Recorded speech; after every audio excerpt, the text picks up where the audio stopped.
నమస్తే అందరికీ. నిన్నటి నుంచి నామినేషన్ల పర్వం మొదలైంది. మరి రాష్ట్ర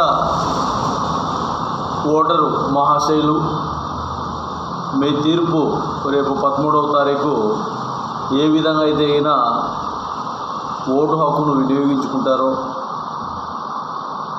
పార్టీలకు అతీతంగా ఎంతమంది ఓటు వేస్తారో, అదేవిధంగా నోటాకు ఎంతమంది ఓటు వేస్తారో చూద్దాం.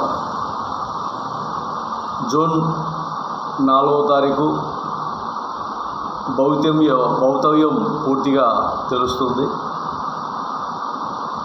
ఈరోజు మొదలవుతాయి ఇంకా గంట లోపల నామినేషన్లు.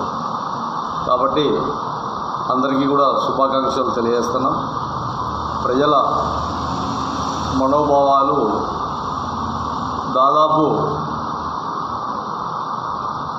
ఏ నాయకత్వాన్ని ఎన్నుకోవాలని ఆలోచన చేస్తారో ఆ నాయకత్వానికి పూర్తిగా నిర్లక్ష్య వైఖరి లేకుండా సమాజంలో అన్ని విధాలుగా బాగుండాలని ఆలోచన చేసి నాయకత్వాన్ని ఎన్నుకోవాలని ప్రజలకు తెలియజేస్తాను. జై మహాజన్.